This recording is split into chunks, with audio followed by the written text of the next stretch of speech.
Mi familia sí se percató de que yo tenía hemofilia justo a los 8 meses de nacido, porque en aquel entonces, cuando ya yo tengo 36 años, cuando yo tenía 8 meses de nacido, me pusieron una sillita donde nos ponían para darnos el desayuno, pero era muy alta, y me caí y me golpeé la cabeza. Y como no había el medicamento apropiado, los pacientes hemofilias que tenían un sangrado fuerte, pues perecían, ¿no? Entonces, sí, los doctores a veces hablaban fuerte a mi familia de que sí, que tiene este problema, que hay que tener mucho cuidado, que no lo dejes jugar, no lo dejes gatear, todas esas cosas, ¿no?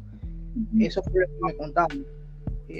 Pero sé que ellos pensaban de repente que mi prospecto de vida no iba a ser tan alto. Yo tenía que ir al hospital 3 veces por semana porque desde ese tiempo tenía profilaxis y tenía que ir acompañado a canalizarme 3 veces por semana. Cuando estaba chiquito era mucho peor, yo lloraba, no quería, obviamente, porque era muy niño, pero ya cuando estaba en la escuela, igual tenía que ir 3 veces por semana, era complicado, a veces no sangraba, pero cuando tenía sangrados, una rodilla hinchada, un codo hinchado, un tobillo hinchado, no podía presentarme en la escuela porque no podía caminar y encima el dolor, ¿no?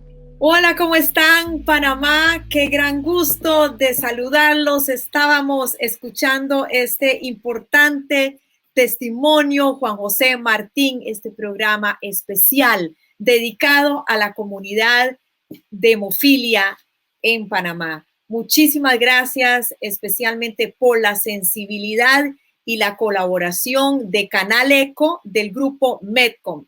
Canal ECO, tu referencia. De todo corazón, muchísimas gracias por permitirnos transmitir este programa y felicitaciones también a cada uno de ustedes, miembros de la comunidad con hemofilia y sus familias, por todo lo que hacen. Soy Glenda Umaña, periodista internacional.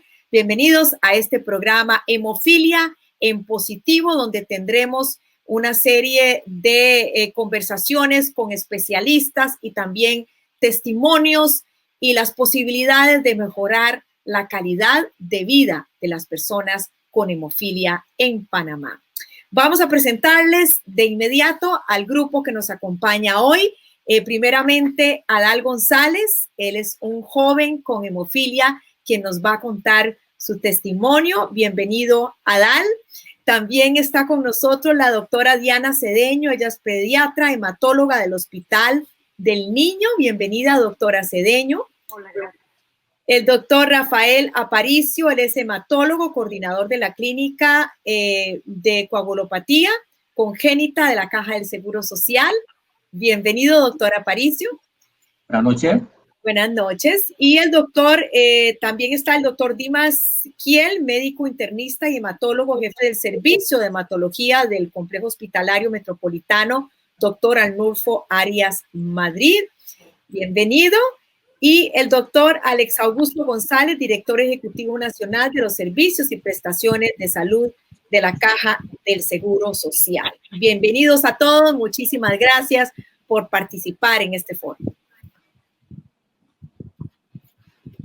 Bueno, antes de comenzar conversando, ¿cuántos de ustedes saben? Porque a mí me pasó este año que Dios me ha dado esa extraordinaria oportunidad de vivir de cerca y conocer a nivel regional qué es tener hemofilia, los desafíos que tiene la comunidad, pero también, como decíamos, las nuevas posibilidades. Hemos estado realizando estos conversatorios en distintos países, pero ¿cuántos de ustedes saben lo que es la hemofilia?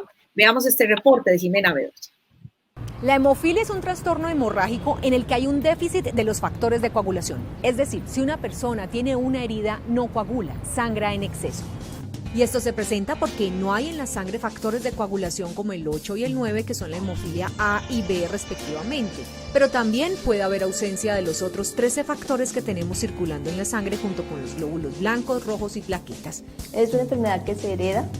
¿cierto? Se hereda el déficit del factor de la coagulación y el paciente puede tener manifestaciones clínicas de acuerdo a la severidad del déficit. El paciente que tiene hemofilia severa tiene mayor riesgo de sangrar espontáneamente, generalmente en las articulaciones, lo que se conoce como hemartrosis, produciendo a su vez una deformidad articular. Por eso hay que tratar de elevar al 5% el factor de coagulación. Hoy en día son muchas las asociaciones a nivel mundial que reúnen a los pacientes hemofílicos, que siguen luchando por sus derechos y la educación frente a esta enfermedad. Muchas gracias a Jimena Bedoya. Adal, cuéntanos, ¿qué es ser una persona con hemofilia? Bueno, normalmente no es algo fácil debido a los problemas que presentamos y es algo bastante doloroso.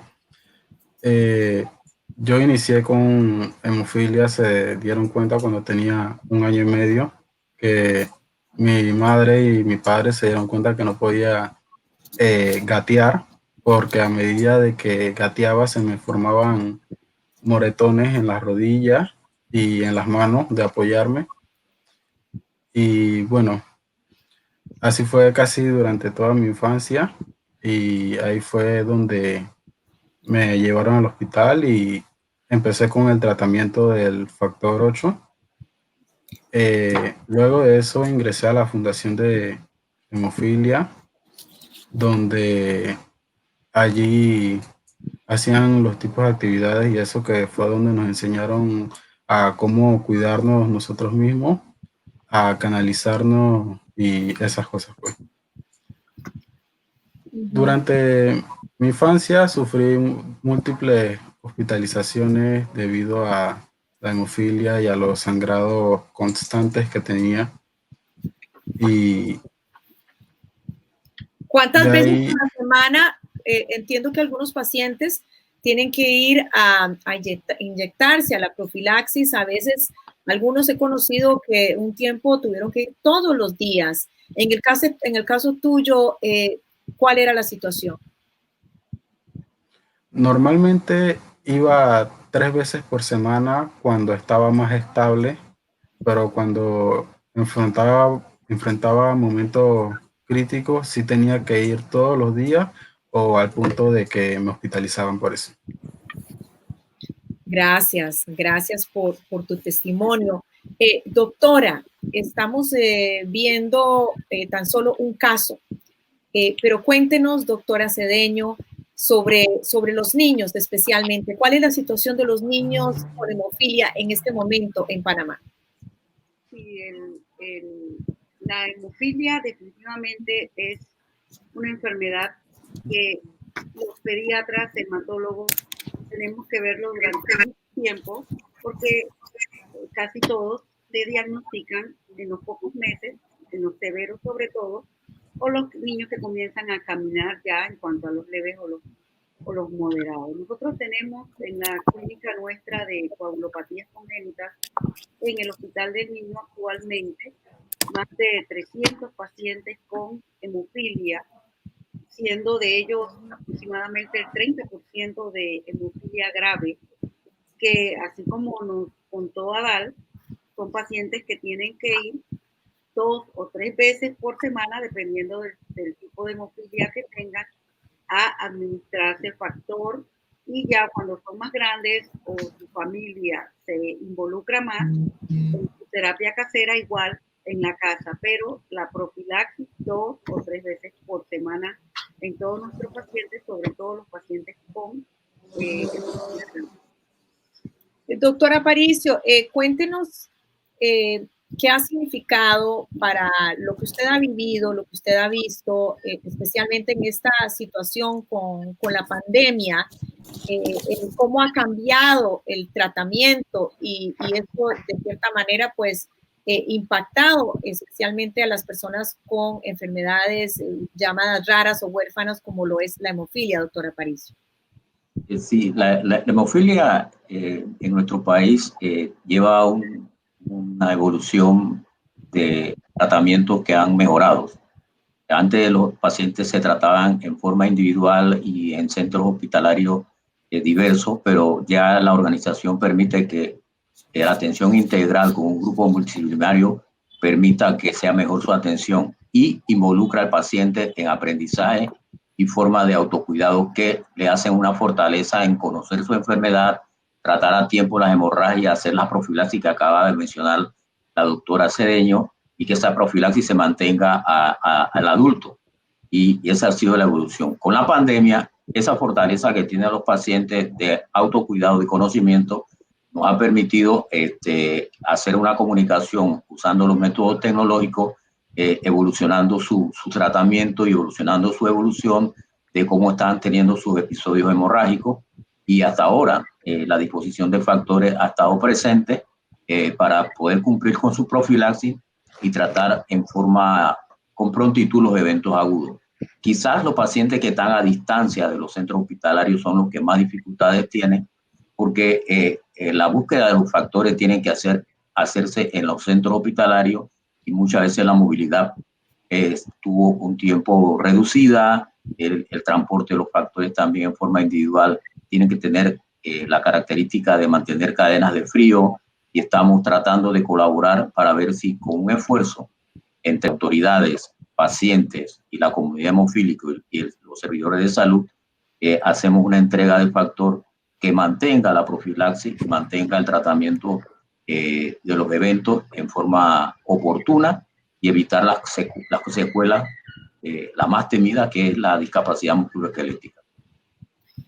Doctor González, ¿cuáles son en este momento las posibilidades, puesto que por supuesto en nuestros países latinoamericanos, especialmente impactados por la pandemia, todo lo que tiene que ver con los presupuestos, especialmente en la salud, también han sido impactados?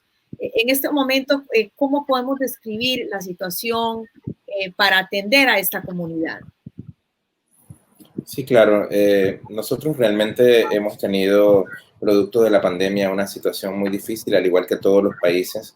En Panamá nosotros contamos con alrededor de 297 personas que viven con este trastorno genético, y básicamente creo que la responsabilidad que tiene el sistema de salud, en este caso nosotros como Caja del Seguro Social, es tratar de mantener el abastecimiento de los medicamentos que requiere este grupo de pacientes, pero además también estamos, como bien lo dijo el doctor, buscando alternativas para poder acercar esos medicamentos a los pacientes. Es difícil realmente en medio de la pandemia. La pandemia nos ha causado a todos los países una dificultad para poder realmente ofertar los servicios, en especial, como bien lo decía el doctor, en lugares que son más apartados, porque recordemos que Panamá, a pesar de ser un país muy pequeño, es un país que tiene una diversidad geográfica muy alta, y siempre es un reto poder proveer servicios de salud a pacientes que viven muy alejados o que tienen muy poco acceso a veces a los servicios. Creo que lo importante aquí es tratar de garantizar, como de hecho lo estamos haciendo, esa interacción entre la comunidad, el sistema de salud y los profesionales que nos acompañan aquí, y otro grupo de profesionales que trabajan también con este grupo de pacientes, pero escuchando las historias también de la de Ali y la del otro joven que empezaba realmente mencionando en el video, creo que es importante para nosotros ese aspecto de la sensibilidad, y creo que el sistema de salud panameño está cumpliendo con esta población, pero más que todo está tratando de garantizar tanto en nuestros hospitales realmente la atención a través de las clínicas, y fortaleciéndonos también con lo que hace la Fundación Panameña de Hemofilia, que representa un eje muy importante para poder garantizar también que los pacientes reciban su tratamiento. Bueno, antes de pasar con el doctor Kiel, ahora que usted menciona a la Fundación para la Hemofilia de Panamá, queremos escuchar esta declaración de uno de los miembros importantes y activistas, Luis Melgar.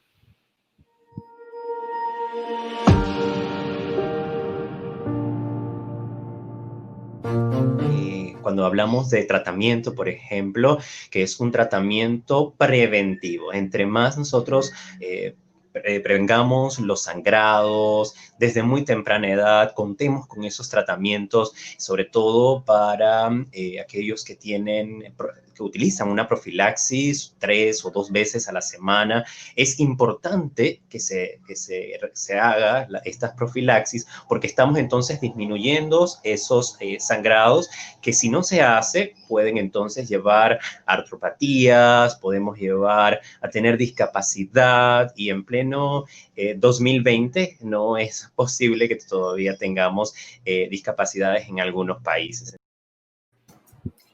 Justamente Luis y su hermano también son personas con hemofilia y ahora pues tanto él como su madre, en el caso de Luis, se dedican a ayudar a otras personas. Doctor Kiel, de acuerdo a la Federación Mundial de Hemofilia, ¿qué nos puede decir sobre las guías, las últimas guías publicadas y cómo se pueden aplicar a Panamá? Bien, con respecto, la hemofilia, como dijo el doctor Aparicio, ha sido una evolución en el país, ¿no? Desde los tiempos en donde para tratar a estos pacientes se utilizaban componentes derivados del plasma, hasta la tecnología recombinante que ha venido a fabricar factores de coagulación que ya no son derivados del plasma, sino que se fabrican completamente, hasta medicamentos como anticuerpos monoclonales que son capaces de activar la coagulación sin necesidad de que estén presentes los factores de coagulación. Esto trae como consecuencia que las guías de manejo han ido evolucionando, ¿no? Y esta evolución de las guías de manejo ha ido acorde con los descubrimientos y con la posibilidad de acceder a estas tecnologías sanitarias en los diferentes países de la región. Entonces, parte de lo que en Panamá siempre se busca es tratar de mantener el país a la vanguardia en el tema de actualizaciones médicas, y el Servicio de Hematología siempre trabaja en actualizar las guías y hacerlo lo más coherente con las guías y recomendaciones que existen a nivel internacional. A veces por el acceso a ciertas tecnologías que son muy costosas o que en ocasiones no son traídas todavía al mercado panameño, nos hace difícil mantener por decirlo así, estas guías estrictamente actualizadas, pero en la medida de lo posible en que se den las oportunidades, el servicio siempre intenta lograr darle al paciente, ofertarle al paciente lo mejor que tenemos dentro de nuestras posibilidades como país latinoamericano. Claro, y si hay algo que es cierto es que pues la hemofilia requiere de un tratamiento para toda la vida, por lo tanto es un tratamiento que sin duda tiene un costo muy alto y es parte del desafío, pero también es parte de lo que se necesita. De acuerdo también a la Federación Mundial y a la Coalición de las Américas, se necesita poner más atención de parte de las distintas autoridades. Vamos a escuchar en este momento el testimonio de una madre, Dayani Guevara. Ella tiene 2 niños con hemofilia.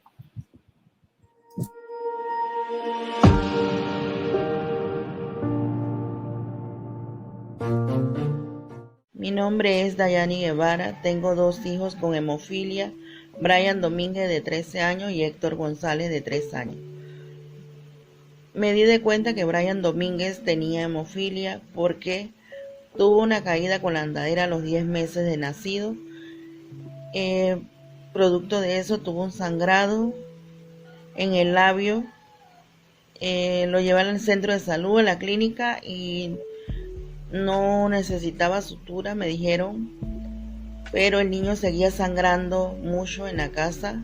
Decidí llevarlo al hospital del niño, dando como resultado un paciente de hemofilia, y el niño queda en UCI. A las autoridades que sigan apoyando al hospital del niño, que le den los mejores medicamentos como siempre lo han hecho, que saquen presupuestos y que apoyen siempre a la Fundación Panameña de Hemofilia, a los doctores que están luchando para que los niños de hemofilia tengan mejores calidad de vida, que no haya más discapacidades y que no tengan tantas hospitalizaciones.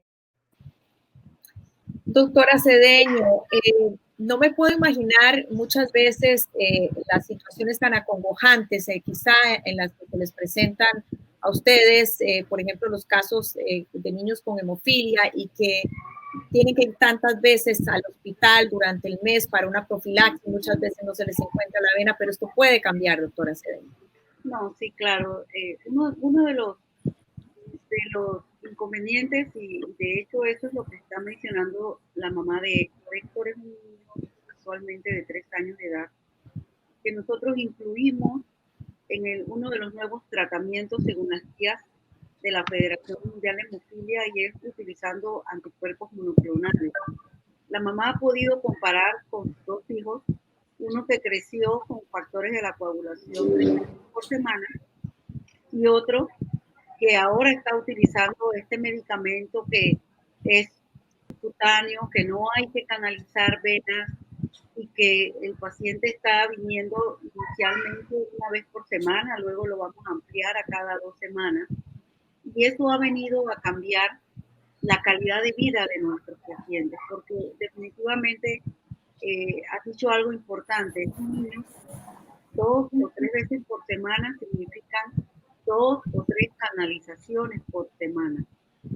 Y los niños muy pequeños, conforme pasa el tiempo, el problema que tenemos siempre es que las venas ya no las encontramos de tanto usar. Pero con el advenimiento de este nuevo medicamento, que una de nuestras principales barreras es el alto costo.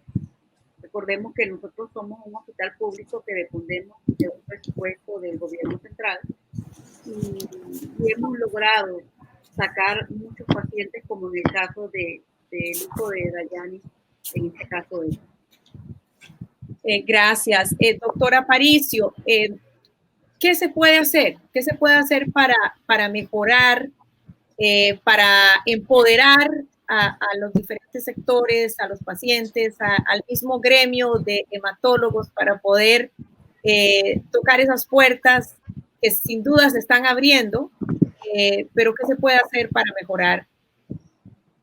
Lo primero es reconocer que existe estas enfermedades y que son de importancia para cada ciudadano que la tiene, y hacer una alianza con una fortaleza entre los administradores de salud, el equipo de salud, los pacientes y la comunidad en sí. La parte de organización es importante y los objetivos. Lo principal de los pacientes con hemofilia es evitar el sangrado. Entonces tiene que dirigirse toda la terapia a evitar el sangrado. Y cuando ocurre el sangrado, tratarlo en forma oportuna y hacer excelentes diagnósticos. Entonces, esos elementos tienen que estar en los esfuerzos. Y no solamente participamos los equipos de salud, tiene que participar la comunidad, los administradores de salud, los farmacéuticos, en el conocimiento de esto para poder ayudar más a los pacientes.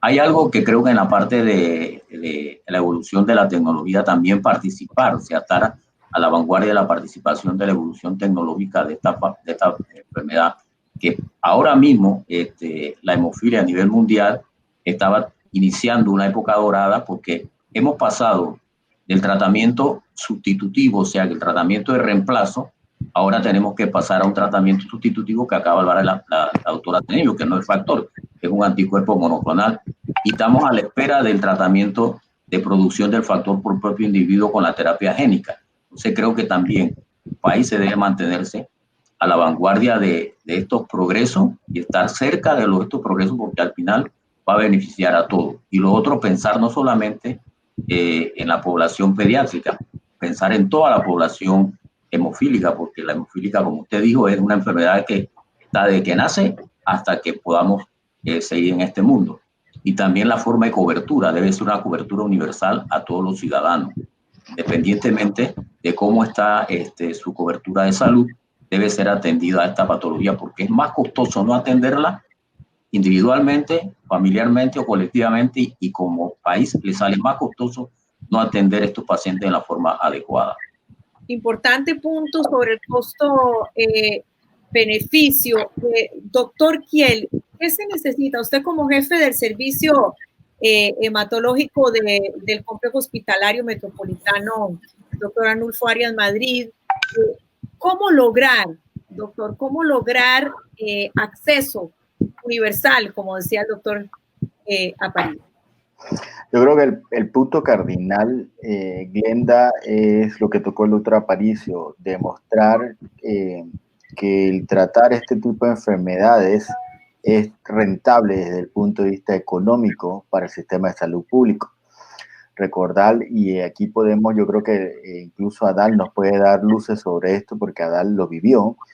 Él es un paciente que antes de utilizar este medicamento en profilaxis, es un paciente que estuvo en múltiples ocasiones, varias veces durante el año, hospitalizado por largos periodos de tiempo, consumiendo una gran cantidad de recursos económicos a la institución de salud, lo cual, si logramos hacer una balanza entre lo que se invierte y se gasta para tratar un evento agudo de sangrado versus lo que tú consumes para evitar este evento agudo de sangrado en profilaxis, te das cuenta que hay un beneficio importante desde el punto de vista económico.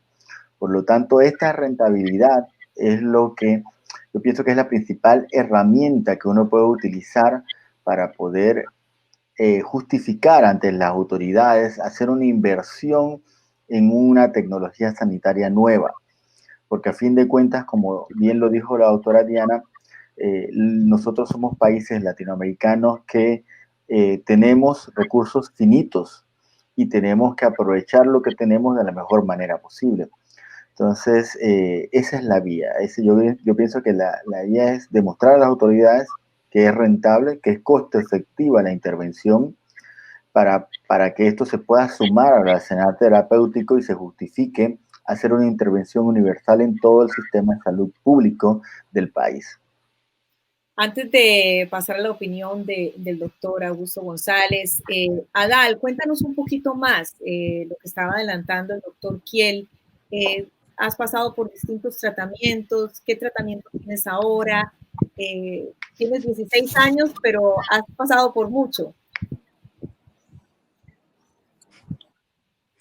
Bueno, antes de iniciar con el tratamiento del emicizumab, utilizaba otros tipos de medicamentos como el factor 8 y el factor 7.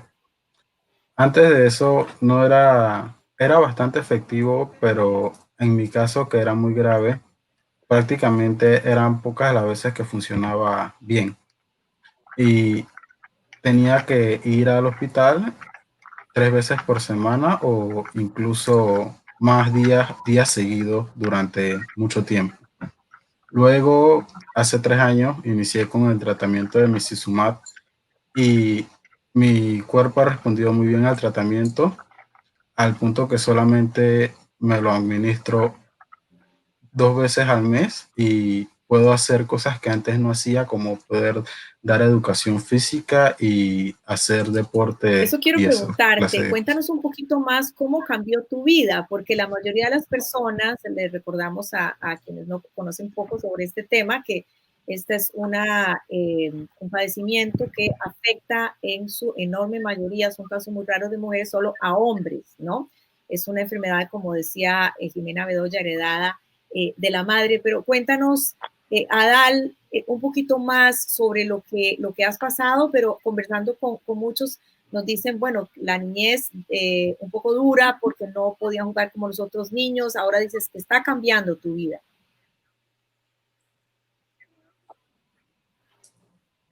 Sí, bueno, durante mi niñez eran pocas las veces que podía asistir presencialmente a la escuela porque en múltiples ocasiones no podía caminar por los sangrados en la rodilla y en las articulaciones.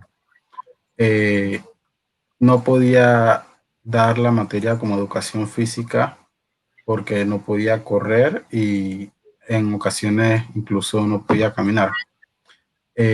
Tampoco podía jugar como otros niños que pueden jugar deportes y incluso correr. Era algo que yo los veía hacer, pero no podía debido a mi condición.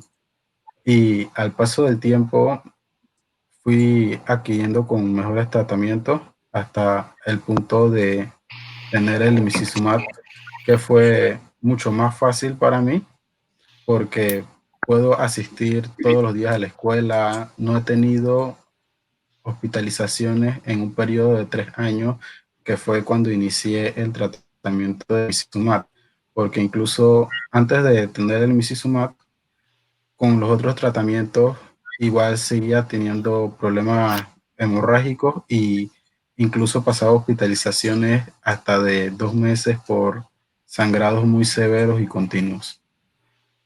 Has sido un joven muy, muy valiente y te felicitamos y qué bueno que estás compartiendo tu testimonio.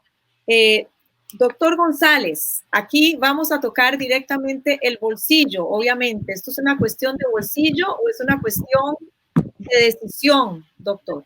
El mejorar y el lograr que más personas con inhibidores puedan tener acceso a la nueva molécula, a las nuevas terapias.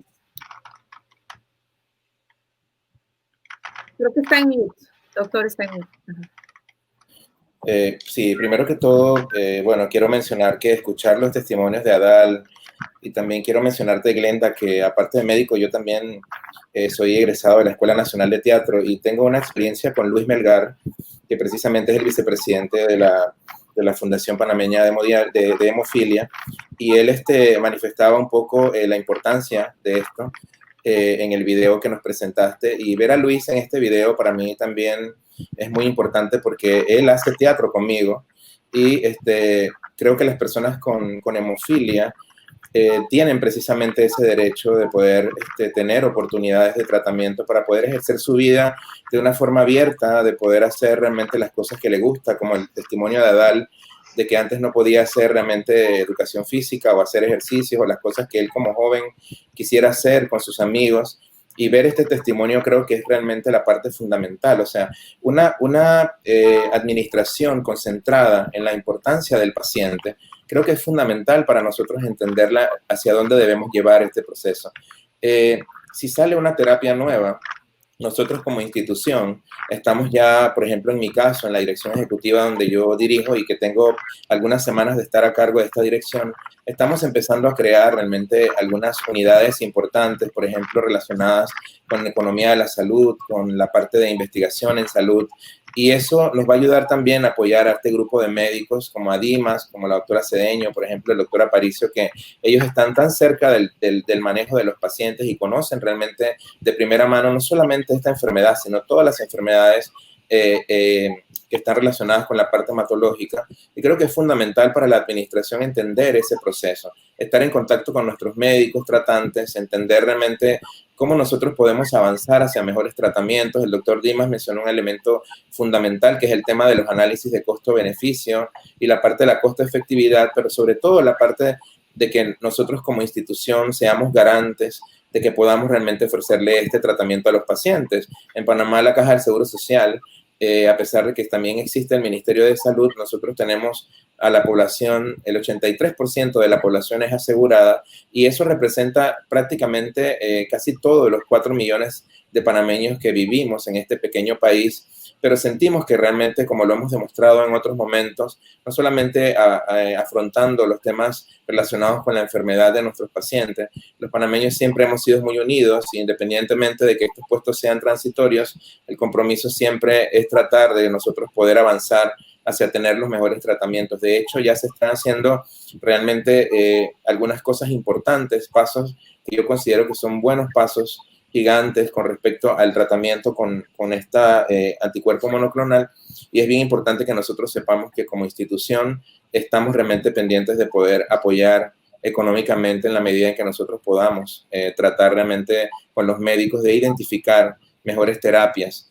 y en la medida de las posibilidades, como lo dijo el doctor Dimas, dado que los recursos realmente son finitos, vamos a seguir avanzando para que los pacientes tengan un tratamiento y una vida de calidad. Bueno, sin duda estoy segura que la comunidad con hemofilia que está aquí con nosotros, pues está recibiendo con mucha alegría lo que usted está anunciando. Vamos a escuchar también un poco más del testimonio de la persona con hemofilia que escuchamos al principio, muy admirado, por cierto, Juan José Martín.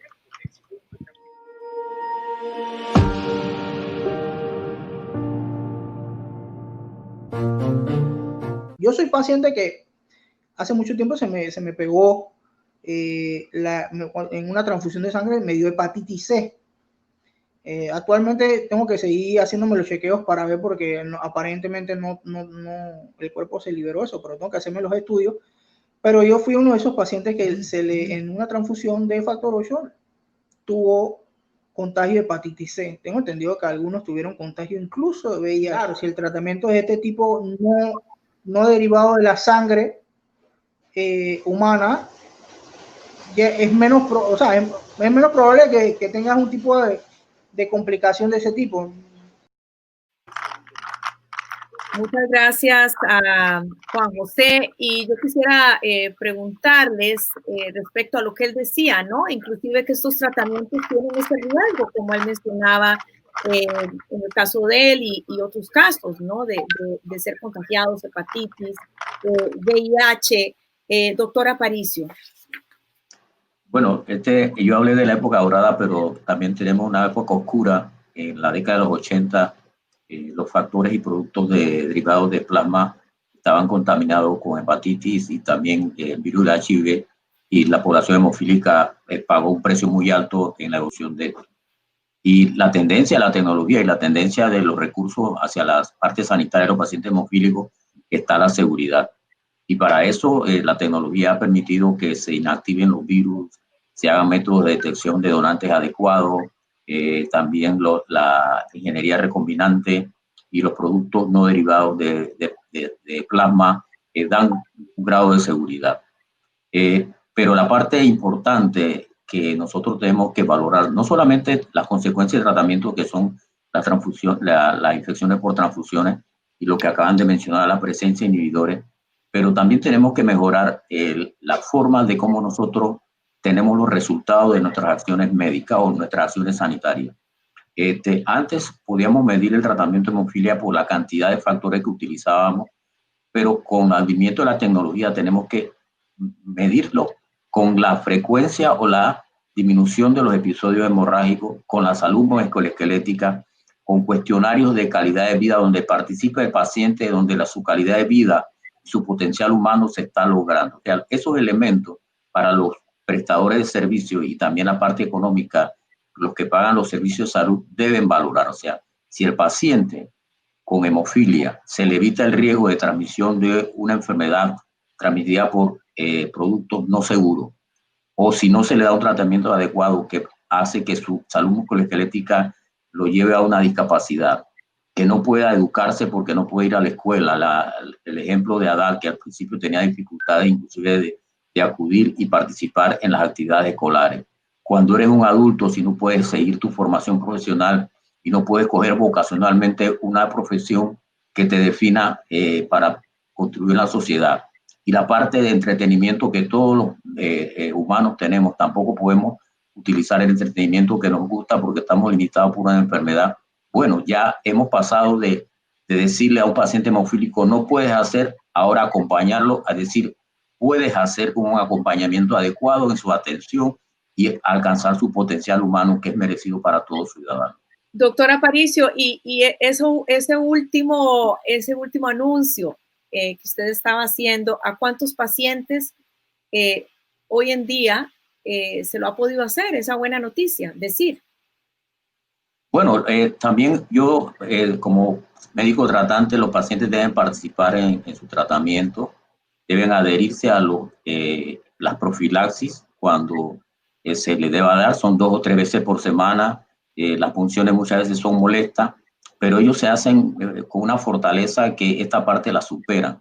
Y creo que en forma de conjunto, una participación del paciente, el que es paciente y tenemos el recurso para atenderlo y tiene conocimiento de su enfermedad y participa, la salud musculoesquelética se mantiene. Y si la ha perdido, no la va a perder más allá de lo que pueda recuperar. Y yo creo que esta es una participación importante y creo que tenemos que hacer un esfuerzo de meter más personas a este esfuerzo de tratamiento. Es un grupo multidisciplinario, no solamente el hematólogo, entra la enfermera, que es un baluarte en esta atención, la trabajadora social, los técnicos de laboratorio, los otros especialistas en medicina, porque el paciente hemofílico sigue creciendo, se envejece, vienen las enfermedades que podemos tener y hay que enfrentarla desde el punto de vista de mayor conocimiento. Las enfermedades cardiovasculares, la diabetes, la hipertensión y todo este tipo de cosas, creo que la hemofilia está junto con estos pacientes y tenemos que fortalecer el equipo de salud que nos va a ayudar a mejorar la atención de estos pacientes.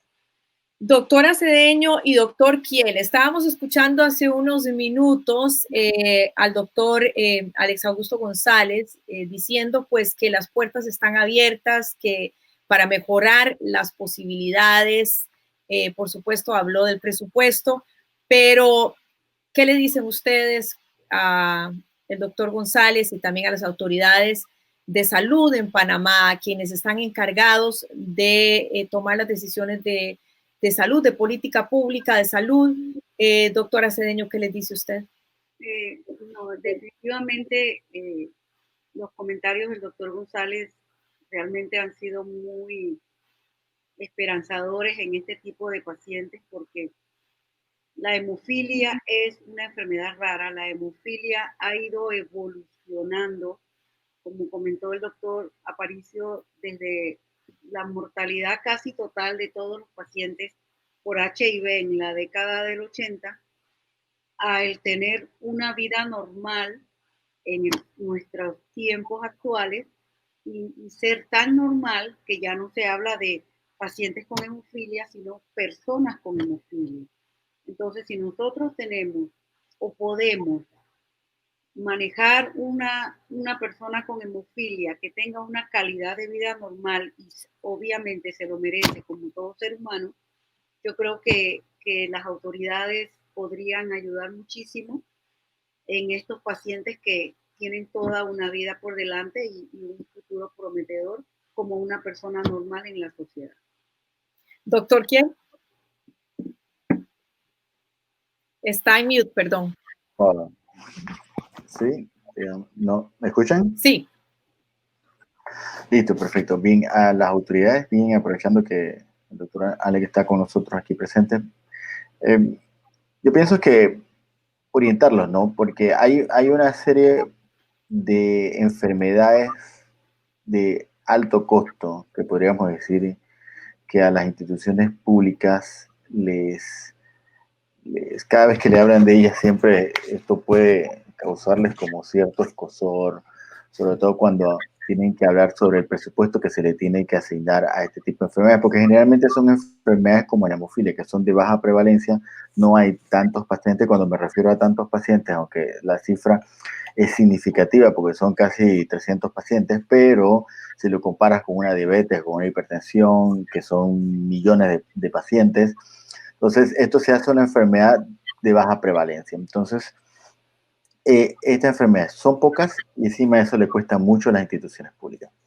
Entonces, siempre es difícil a veces llevarle a las autoridades que toman decisiones para incluir o insertar en un sistema de salud pública una medida terapéutica de alto costo, hacerles entender de que esta medida de alto costo tiene un ahorro a largo plazo, que es en tiempo de incapacidad. Por ejemplo, como la doctora bien lo dijo, ya no serán pacientes, van a ser personas con hemofilia que van a ser funcionales en su totalidad, que van a poder hacer su trabajo insertados en la sociedad, en los cuales no se le va a tener que dar incapacidades, por ejemplo, no van a ser discapacitados. Entonces, demostrar esto implica, como lo mencioné anteriormente, hacer evaluaciones económicas, que a veces necesitamos la ayuda y la cooperación de personas que no necesariamente están en el entorno de la toma de decisiones. Son economistas, personas que a veces no participan de la toma de decisiones, pero que son personas importantes a la hora de demostrar la viabilidad presupuestaria o demostrar que esa intervención tiene una viabilidad presupuestaria.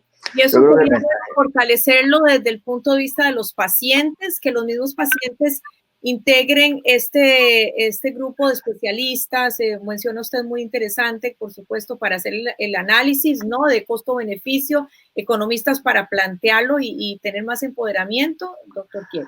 Sí, en realidad esto es un trabajo conjunto entre los médicos que tratamos estas enfermedades, la asociación de pacientes que tiene que ejercer presión desde el punto de vista de ellos y bueno, la apertura de las autoridades a escucharnos, a dejar guiar las decisiones tomando en consideración los puntos de evaluación económica que son relevantes.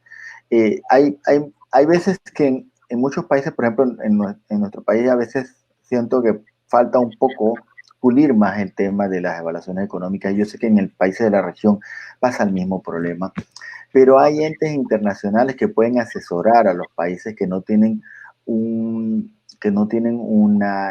oficina, por ejemplo, de evaluación económica de una intervención. Hay grupos que están en Chile, grupos que están en Argentina, a los cuales las autoridades sanitarias pueden solicitarle que haga una evaluación de una intervención terapéutica en un grupo específico. Ellos le pueden hacer un análisis de costo en local, un análisis de costo local con valga la redundancia, con los costos que implica tratar esta enfermedad dentro del país. Y estas herramientas de juicio pueden servirle a las autoridades para justificar ese actuar. Entonces, la apertura es importante, que las autoridades quieran escucharnos y que quieran tomar en consideración los consejos o las recomendaciones que nosotros como sociedad de pacientes, como sociedad médica, le aportamos a la administración para tratar de hacer mejor o, por decirlo así, tratar de economizar a largo plazo los recursos finitos que tenemos, ¿no?, dentro de los sistemas públicos de salud. Doctor González, ¿usted cree que todas estas ideas puedan cambiar a corto o mediano plazo lo que sería el mejoramiento de la atención para la calidad de vida de las personas con hemofilia? Sí, claro. Escuchando un poquito las reflexiones, creo que este programa que estamos entre todos participando y opinando ha sido un intercambio interesante. Yo pienso finalmente, como dice Dimas, el doctor Dimas, que nosotros realmente debemos caminar hacia esa asociación entre administración, pacientes y médicos tratantes y empezar a pulir realmente lo que ha pasado durante mucho tiempo en muchos de nuestros países latinoamericanos. Panamá realmente ha sido un país que, como parte de la región, ha dado grandes avances en muchos aspectos. El caso de los pacientes con hemofilia es uno de ellos. Como bien lo mencionó el doctor Aparicio, hablando un poco acerca del tratamiento, nosotros hemos evolucionado realmente desde el punto de vista de salud pública y muchos de los pacientes, como el testimonio de Adal, que realmente utilizaba factor 8, factor 7 inicialmente y que poco a poco ha ido realmente transformando su mecanismo de tratamiento y teniendo una mejor calidad de vida, ha sido producto de ese fruto del esfuerzo entre las autoridades, entre los pacientes, entre los grupos de médicos realmente que son tratantes. Y el doctor Aparicio mencionó algo muy interesante, entre todo el personal, porque esto realmente es un tratamiento a pacientes que incluye todo un equipo multidisciplinario. Yo mencionaba en mi intervención anterior, Glenda, que nosotros estamos realmente incorporando en la Dirección Ejecutiva Nacional, que hoy me toca dirigir.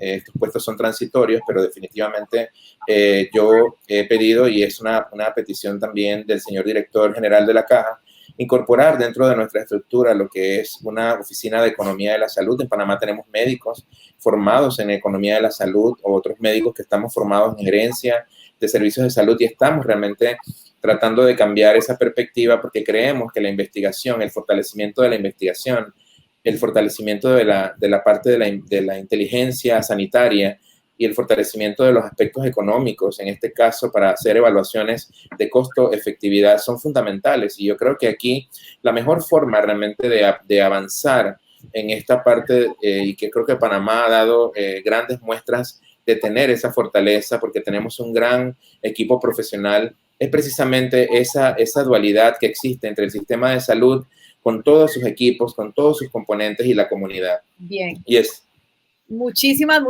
gracias. Se nos ha acabado el tiempo, pero estoy sumamente agradecida y contenta con la participación de ustedes, doctor Alex Augusto González, Adal González, persona con hemofilia de corazón, muchas gracias, doctor Dimas Kiel, doctora Diana Cedeño y el doctor Rafael Aparicio. Agradecemos profundamente, reitero, a la sensibilidad de Canal Eco, tu referencia, del Grupo Medcom, por permitirnos transmitir este programa especial dedicado Hemofilia en Positivo a todos ustedes, personas con hemofilia y sus familias, con toda la esperanza de poder mejorar cada día esa calidad de vida, porque ustedes se lo merecen. Soy Glenda Omaña, muchas gracias, un gran abrazo a todos en Panamá. Aquí.